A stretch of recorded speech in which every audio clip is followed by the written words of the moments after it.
take me back to when you first got hired here in Jacksonville. Sure. What was that moment like? What were you thinking? Expansion franchise, you know it's going to be a lot of work. What's going through your mind? Well, I'll tell you exactly what happened. I had received a phone call probably a month or so from this group, and they wanted for me to talk about one of my players. So I thought it was, job related for him. Yeah. So the call comes from the Jaguars. I thought it was a car dealership looking for a recommendation for one of my players. And that's the way it started out. I picked up the phone. It was David Selden, who was the president at the time of the Jaguars. Picked up the phone, and David says, who he is, and he represents the Jacksonville Jaguars. And I said, who? What are you talking about? And he said, well, we're the expansion team. There's two of us, Carolina and Jacksonville. Mm-hmm. And I'm calling. And he said, I want to ask you if you would be interested in our job. And I said, how many people have you got? He said, well, we have 5 right now. And I said, I'm not interested. And he said, you're not interested? I said, no. You got 5, that's plenty. I just won a bowl game, just came back from that at Boston College. So I said, no, I'm fine. I'm not interested. Mm-hmm. So he said, well, can I call you back? I said, you can call me anytime you want, but I'm not interested if there's 5. So he calls back 2 weeks later and he goes, would you be interested if there's 2? Tell me a little bit about your job, about what's going on. So that's how it started. Okay. Then Wayne Weaver and Selden were going to fly up to Providence, and I was on a Friday night. It was basketball season. Mm-hmm. I lived in Walpole, Mass, which 25 minutes to Providence. So I was going to go down there and meet those guys. Yeah. So I said to my wife, to Judy, my son Brian was there, daughter Kate. I said, I'm going down to meet Mr. Weaver, Mr. Selden. They want to talk, but I said, I think it's very much just an introductory meeting. Mm-hmm. And I said, I'll be gone an hour. It won't be a big deal. So I go out the door, jump in the car. Judy turns to Brian and said, Brian, get the map out, show me where Jacksonville is. So I was gone about 3 hours. They were very close to offering me the job, when I was right there. Right. And I slowed them down. So then it took basically the whole weekend. And I did come to the conclusion that I wanted to take the job. But the interesting part was, we fly in Mr. Weaver's plane, mm-hmm. and they take me to a bank. The bank is where the ceremony would be held, where I would, the press conference about me taking the Jaguar job. Yeah.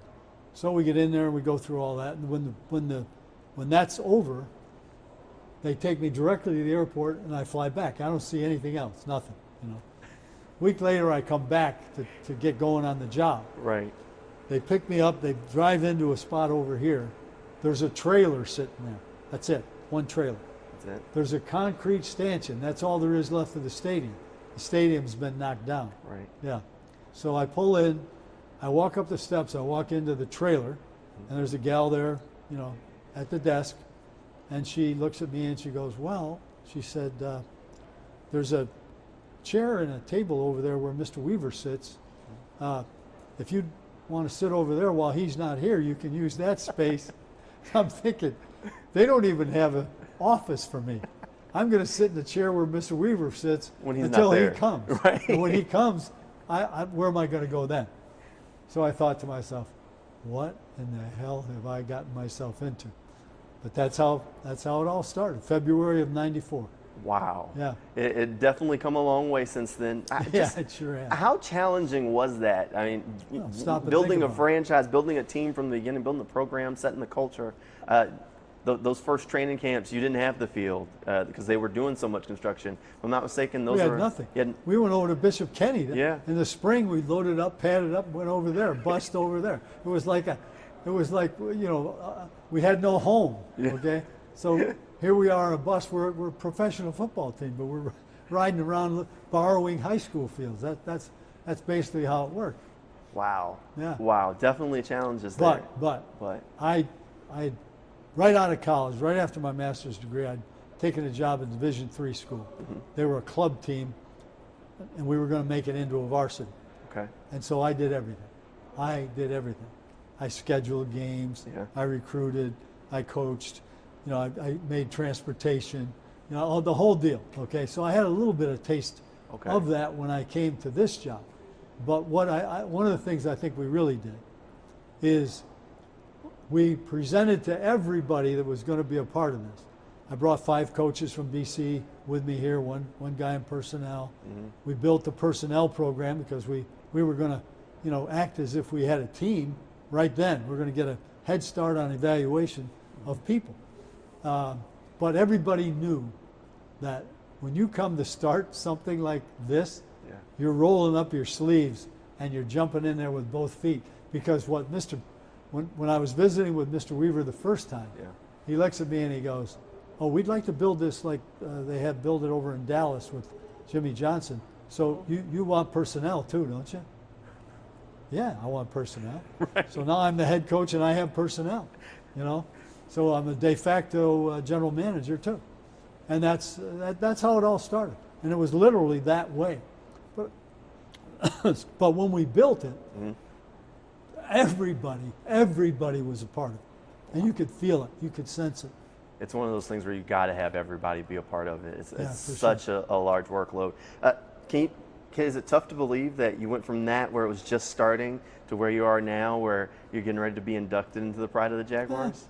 Yeah, that's a long haul. Yeah. Those first 9 years were, we are, the Jacksonville Jaguars are the most successful expansion team in the history of the NFL. Mm-hmm.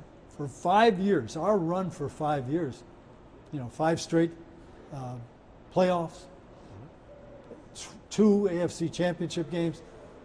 That is an indication of the commitment that was made by the people that were hired here, the players that came here. We were getting free agents. Jeff Lageman was probably our biggest name free agent at the time. Mm-hmm. But, we would get involved in guys that were released, and it was a constant. But we were always trying to become the best we could be.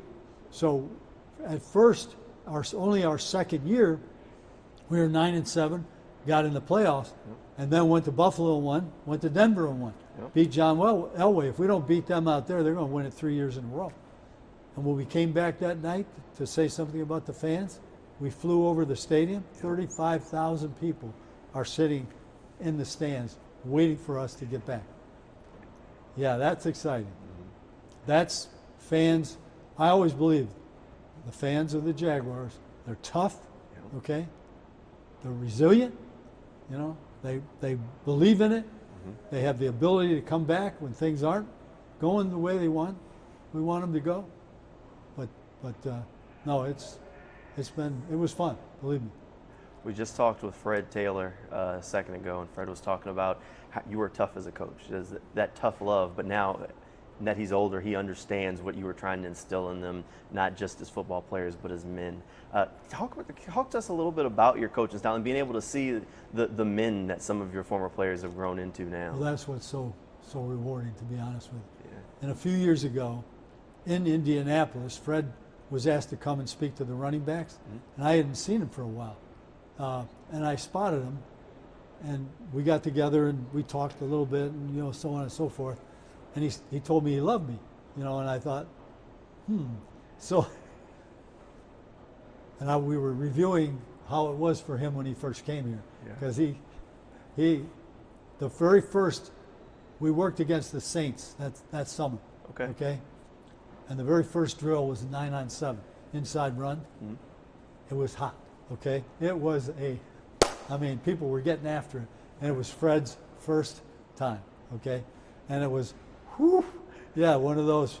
Welcome to the NFL. At that time, I'm in Indianapolis, and Fred said, "I got to run upstairs, because I have to go speak to a group. But nice to see you, Coach." And the doors of the elevator started to shut, and he said, "I do love you, but you did try to kill me." That's fantastic. Look, and that's the thing. Fred shared with us the story of when you two first met at his pro day. Oh, yeah. And he said that was the hardest that a coach had ever worked in. Yeah. He said you told him that you were going to do it, and he said, how hard could it be? And then he found out that you meant it. But the best part about that was, over at Florida, usually their pro days are on the field. Well, we couldn't get on the game field that day. I mean, I want to run on that field. That's the fastest field I've ever been around. Yeah. So we go over to the practice field. You know, the grass is up, and you know, bare spot over here. You know, it's a practice field. Yeah. Fred runs. He tells me he ran 4.42, or no, 4.24. I tell him my watch is the one that counted. I had him at I think 4.39, but he's 6 foot 230, running that kind of speed, and that's the way he played. I mean, I can tell you, when he went 90 against Miami in the playoff game. But I did make it tough, and I did it for a reason, because I wanted to find out as fast as I could who I could count on and who really were the players, not the jabbers, the players. We went to Stevens Point for like 2 weeks to get away from the heat, so we could. It was 104 for a week, and we padded up every practice. Brought the heat with you. 2 practices a day, grind away. You know, oh yeah, we had a lot of fun. All right, last question for me, Coach. I know in the moment it was never the goal to make it in the Pride of the Jaguars or to make it into the Pro Football Hall of Fame, but now you're being inducted into the Pride of the Jaguars. How surreal does this is this moment, and as the hope still to make it into Canton, Ohio? Well, I mean, those things are out of my hands. Yeah. Okay, I'm very honored. Okay, and very humbled to become a member of the Pride of the Jaguars. But I'll tell you exactly what I'm going to say. When you look up at that name represents about 200 people in the first 9 years of the franchise, okay? And the commitment and the way we shared winning. When we won here, everybody won. It was the greatest thing in the world to see some, you know, girls working, young ladies working in the various departments, sharing in with a big smile. Everybody knew everybody, you know, I knew everybody, everybody knew everybody. It was a great, great feeling to do it all together as one, you know, and that has to be realized when you look at my name. My name up there, wonderful, and really my wife's name should be up there. You know, I lost my quarterback a couple of years ago, but she deserves to be up there. Yeah. But so does every name of. I mean, I can tell you the first coaching staff, personnel. You know, the trainers, you know, Mike Ryan and Dr. Steve Luce. I can do that. All of those people, because I used to hammer those guys. The medical people would come in to tell me who couldn't practice and who couldn't play, and I would give them the hardest time I could possibly give them. You do know that we need 11 guys to go out to play the game, right? I mean, you can't keep all these people in the training room. So, I mean, they all paid the great price, but believe me, it was worth it. Got it. That's it, Coach. Okay, Appreciate your time. Great. Thank you.